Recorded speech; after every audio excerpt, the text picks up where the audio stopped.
मैं भारत को भारतीयता की मान्यता के आधार पर फिर से खड़ा करना चाहता हूं, उस काम में लगा हूं।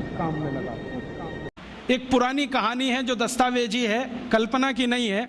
एक अंग्रेज अधिकारी था कर्नल कूट, वो हैदर अली से लड़ा। हैदर अली ने उसको परास्त किया। परास्त करने के बाद उसकी नाक काट दिया, क्योंकि हमारे राजा ज़्यादा से ज़्यादा यही करते थे, गला नहीं काटते थे, नाक काट दिया, कान काट दिया। क्यों?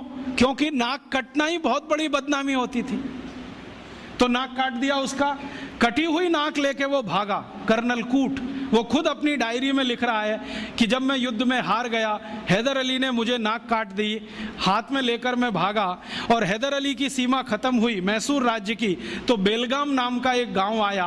वहां पर एक वैद्य ने मेरी सर्जरी की, 21 दिन मुझे अपने घर में रखा, सर्जरी करके लेपन लगाया, मेरी नाक जोड़ दिया, और आज मैं पार्लियामेंट के सामने कह रहा हूं कि भारत के वैद्यों को इतना ज्ञान है, वो ये सब कर सकते हैं। इसलिए हमें भारत में अपने लोगों को भेजकर ये विद्या सीखनी चाहिए। ये उसका भाषण है हाउस ऑफ कॉमन्स। तो कर्नल कूट के इस भाषण को सुनने के बाद अंग्रेजी सरकार ने तय किया, चलो कुछ लोगों को भेजो। तो अंग्रेज आए, उन्होंने यहाँ सर्जरी सीखना शुरू किया। और जो अंग्रेजों ने सर्जरी सीखा है, वो लिख रहे हैं कि जो जातियां भारत में सर्जरी में मास्टर थी, वो सब नाई थे।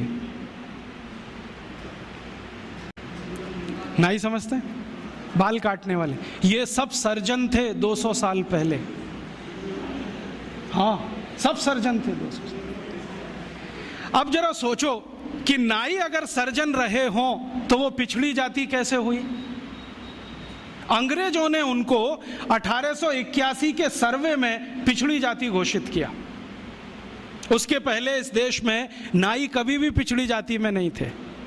1881 में सेंसस हुआ सबसे पहला, और आज तक वो चल रहा है, हर 10 साल में होता है जनसंख्या का गणना। अंग्रेजों ने पहली गणना में नाइयों को पिछड़ा वर्ग में डाल दिया। और एक अंग्रेज कहता है कि ये अच्छा ही है, क्योंकि ये विद्या में इतने ऊंचे हैं, अगर इनको नीचे नहीं लाओगे ये गुलामी कभी स्वीकार नहीं करेंगे। और आज हमारी सरकार भी उनको पिछड़ा ही कहती है। उनके हाथ में इतना हुनर है, उंगलियों में इतनी फ्लेक्सिबिलिटी है। वो आप देखते हैं ना, बाल काटते समय वो गर्दन भी काट सकते हैं, सोचो ना। और इतनी सफाई से उस तरह चलाते हैं, उस तरह से वो किसी ट्यूमर को भी काट के निकाल सकते हैं। ये सब बहुत बड़े सर्जन रहे। और आज से 200 साल पहले के दस्तावेज बताते हैं कि कांगड़ा और उसके आसपास, कुर्ग और उसके आसपास, मैसूर और उसके आसपास जितने सर्जरी सिखाने वाले केंद्र थे, उन सबके आचार्य नाई ही थे जातियों में। ये सब सर्जन थे। और इन्होंने जो सर्जरी सिखाई है वो हिंदुस्तान के गांव-गांव फैलाई। फिर अंग्रेजों ने क्या किया, ये जो सर्जरी सिखाने वाले केंद्र थे, इन सबको गैर कानूनी घोषित कर दिया। एक कानून बनाया जिसका दुर्भाग्य से नाम है इंडियन एजुकेशन एक्ट। उसमें इंडियन कुछ भी नहीं है, नाम उसका इंडियन एजुकेशन एक्ट। उस कानून में उन्होंने ये तय किया कि भारतीय विद्याओं को सिखाने वाले जितने भी केंद्र हैं वो सब गैर कानूनी।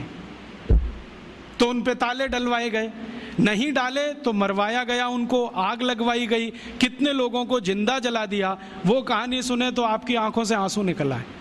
ये अत्याचार 100 साल हुआ, उसमें ये विद्या खत्म हो गई। और फिर बेईमान अंग्रेजों ने क्या किया कि यहां से सर्जरी सीखा और उनके अपने रिकॉर्ड्स में वो सब है। हिंदुस्तान को ये बताया कि देखो हम तुम्हें वापस सिखा रहे हैं।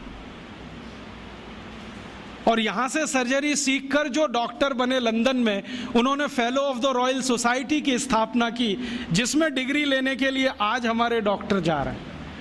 और उस प्रमाण पत्र को लाके दरवाजे पे बड़ा टांगते हैं। मैं देखो FRS, उसमें शहद लगा के चाटो तो विटामिन C भी ना मिले।